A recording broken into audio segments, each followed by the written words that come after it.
Good day, one and all. My name is Kathy, and I'd like to welcome you to Holiday Wednesday on the Scrap and Crafty Gardener. Normally on Wednesdays, I make Christmas cards, but I thought I'd change it up to a holiday of any sort. And today I'm going to be working on Thanksgiving. I have this rubber stamp and die set from Spellbinders. It was the clear stamp and die of the month for September 2023. I don't know the name, but it has this beautiful foliage, and I want to do a friend card. I'm thankful for a friend like you, and then put Happy Thanksgiving on it. So that's what I'm going to be using, along with this Cuttlebug embossing folder. It doesn't really have a name on it, but it is hatched. And I will be using one of the stitched dies from stitched oval dies from wanttoscrap.com. So let's get started. I'm going to make my usual 5x7 card, another horizontal card.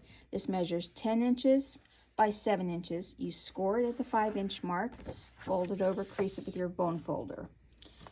Also need, I'm using a piece of tan. It's a patterned cardstock. This measures 6 3/4 by 4 3/4. I need one piece of 4.5 by 6.5 inch white cardstock, and I have a piece the same size, and this is going to be for color blending and cutting out. And then just another piece of the patterned brown cardstock, textured. I guess it's not really patterned. This measures 1 3/4 inches by 6.5 inches. So let's get started. The first thing I want to do is some color blending, so we can let that dry while we work on the rest of the card. And pardon my shirt here, I'm in my work clothes. I was out weeding the garden today. And at the end, I'll insert a picture of my bleeding hearts. Now, my husband's great-grandmother immigrated from Belgium, and she brought the mother bleeding heart plant with her. And they bloomed a little early this year, and I was afraid our frost the other day was going to destroy them, but it did not, which I'm very thankful for. And the bottom half of the bed is now mutating genetically into a white bleeding heart, and they are just stunning. So on close-up pictures. Now I'm just going to do a little bit of ink blending on here. I've chosen my new inks from close to my heart. I'm using Sundance, Pumpkin, and Papaya. And I thought my one blueberry vine bush had died during the frost, because all I saw were dead sticks sticking up. And it turns out it was just covered by weeds, and it is starting to bloom. I think it'll be another year or so before I actually get blueberries out of it. I don't need to blend a whole lot of this, just small portions. And I want it to be kind of a dark color, so I'm going a little heavy here with my ink. And these close to my heart inks also smooth out, so you won't see brush strokes. I'm just going to do that little there with the yellow, the Sundance. And then I'm going to pick up the pumpkin.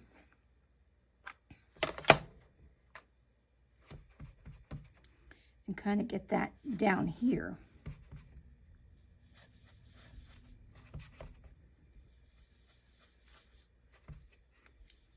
And I'm leaving a space because I want to put the papaya in the middle of the two colors.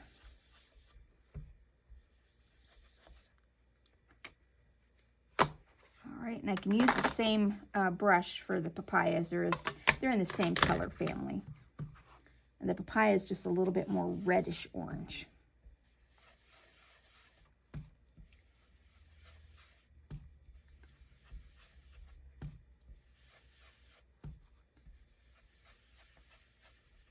And I'm just going to come back a little bit with my yellow, and I'm going to put a little bit of yellow over the whole thing.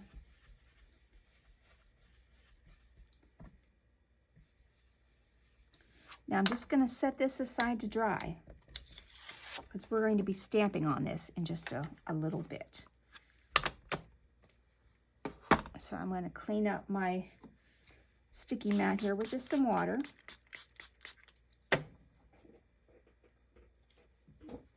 And my rag. And then I can take this off the mat because we are done with it for this project today. All right, now on the card, I'm going to glue down the brown, as that's going to be our base layer.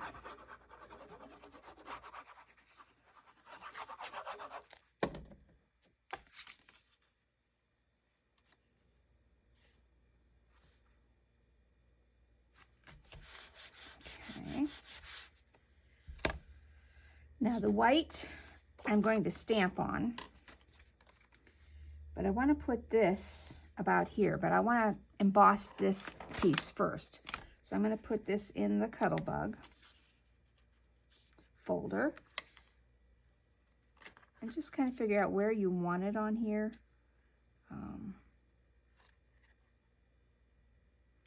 Because with it being a semi-lined pattern, you want to make sure you're fairly level and even. Now I'm just going to put this through my embossing folder, through my Anna Griffin Empress. I just got to turn it on here. And when you're making your sandwich, you want your metal plate, your metal shim down. And I'll run that through.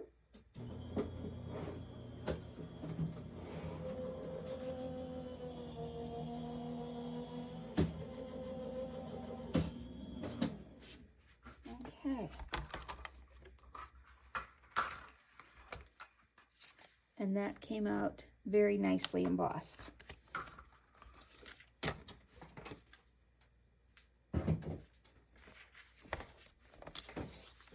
Now I'm not going to place this down yet, and you see the embossing kind of stretches out your paper a little bit, so I'll trim a little bit of this off.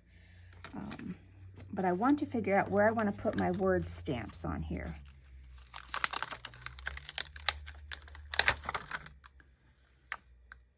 I'm thankful for a friend like you. And happy Thanksgiving. Okay, so let's move these into my MISTI. And I'm going to try and do this backwards today so that you can hopefully see the process.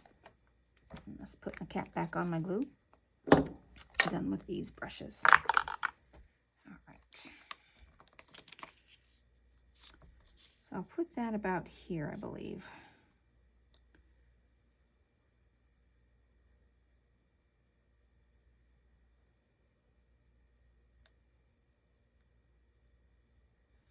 That looks good. So I will stamp these, and I'm going to be using one of my new inks, VersaFine Clair, in the color Acorn. This is a beautiful color.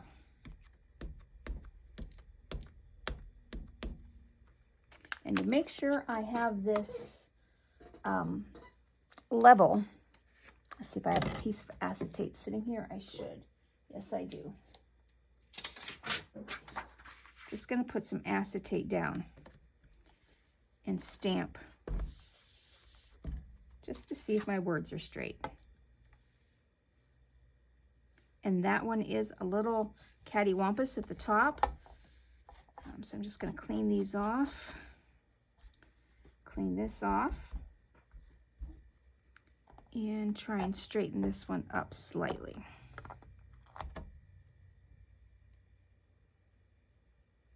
Just a hair crooked. It wasn't too bad, but enough that I didn't want it to be on my card. All right, so let's stamp that again. Just the top one, because I know that the bottom one is in the position I want it to be.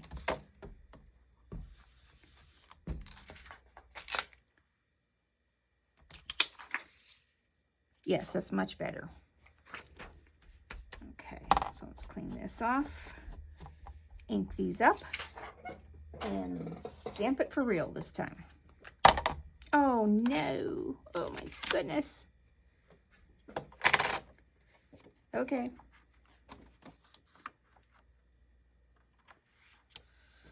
The hazards of doing this backwards, I guess. Learn from me. Even though this has a thing here that's going to be covered, the other parts would not be covered. Don't do what I do. A lesson for you all. To be careful with your stamp pads. Thankfully, paper has another side.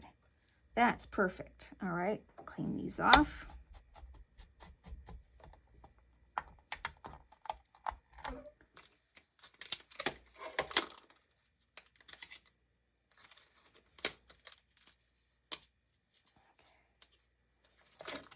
All right, we can pick this up.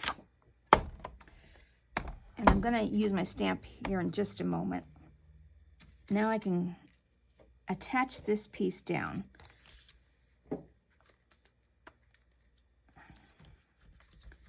Glue this one to here, and then I'll trim off the edge. Well, goodness, got the dropsies today.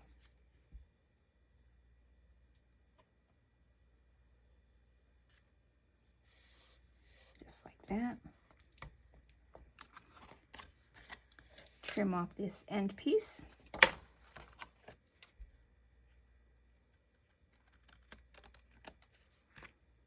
Okay. All right, and now we can put this on our card front.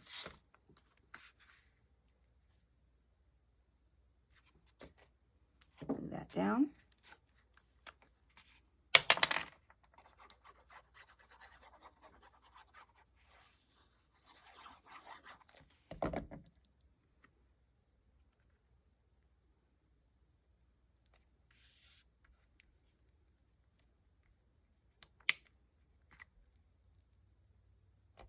Line that up. Okay.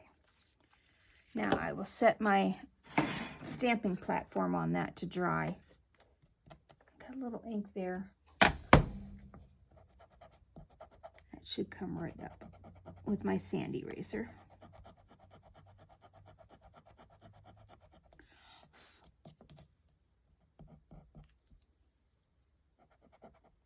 Not totally, so I will just take my white gel pen.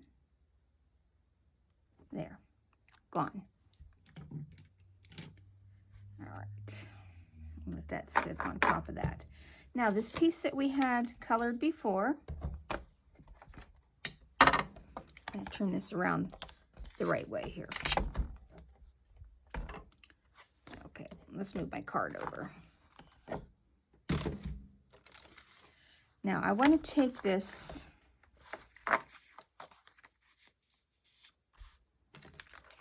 and I want to use the bundle of leaves.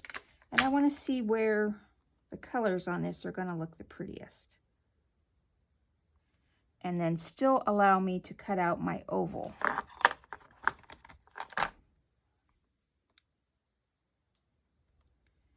I'm thinking right, I think like this. Yep. So now I'm going to cut out my oval. And then we will stamp on it.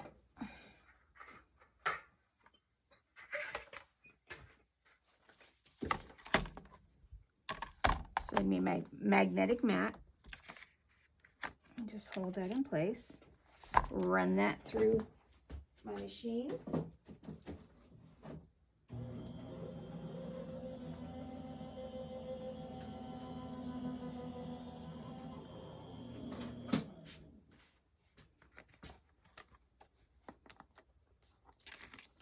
There we go. Now put that on my stamping platform.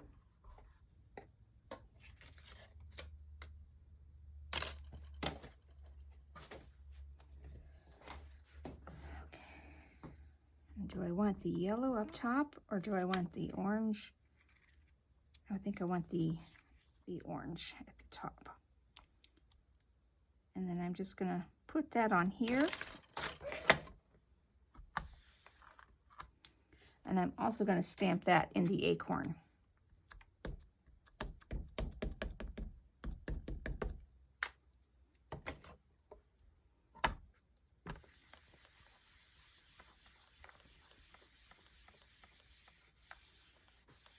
Now you could emboss this with some embossing powder.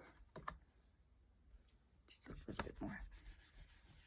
You could have stamped this directly on the card and then put a narrower brown strip across the center. Or you could stamp this on a plain oval and then colored in the leaves. But I thought this would be so pretty, and I really like that. It gives the hint of the fall leaves without having to individually color each and every piece. Okay, all right, and we're done with stamping.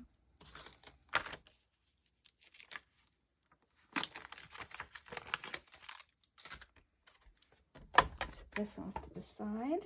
Put this back in with the die cuts there. Now bring our card back over. And this I want to place here. And I think I want to angle.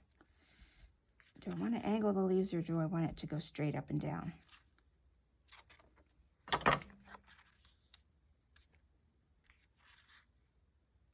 Okay, my mind is telling me straight up and down.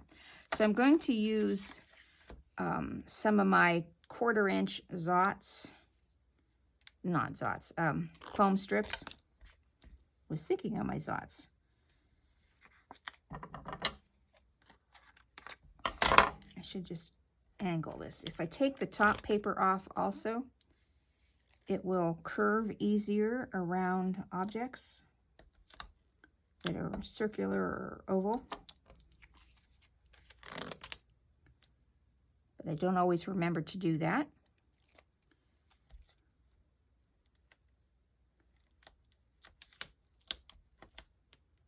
I'll just go down here, and then just 2 strips in the middle should be fine.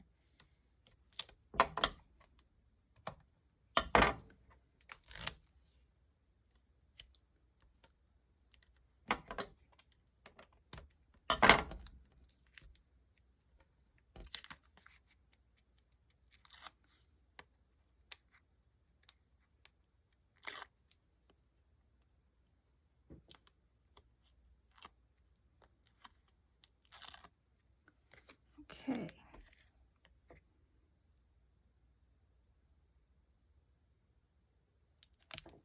Beautiful. Now I do want to Winkastella some of this, and I need some, I think, gold embellishments. So let me grab those.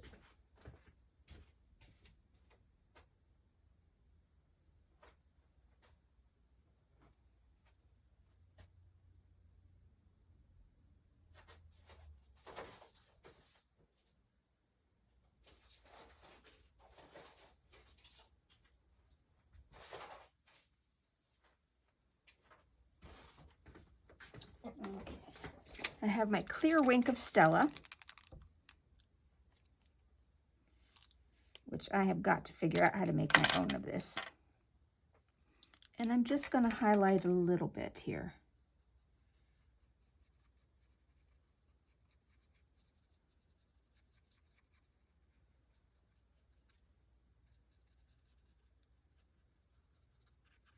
This gives it just a hint of shimmer without it being in your face shimmery.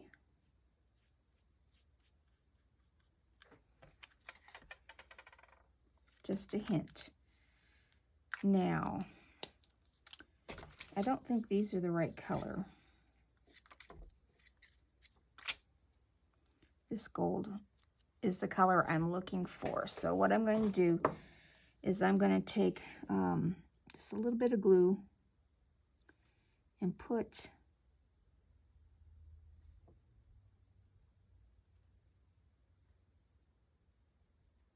some here. And I think, see, that would be 1, 2, 3, 4, 5. let's see what that 5 look like once I get them on. Now these, they're stuck to a copper background that's glittered. So when I peel them off, they won't stick on their own, which is why I added glue. Okay, the problem is they tend to fly off, so let's do that this way.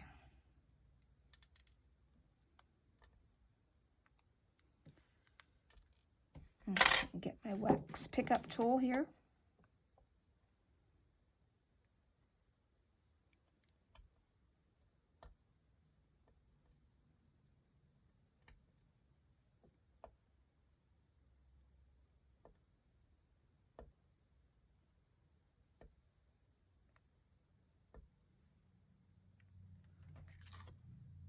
Okay, I like 5. I don't want to go any more than that.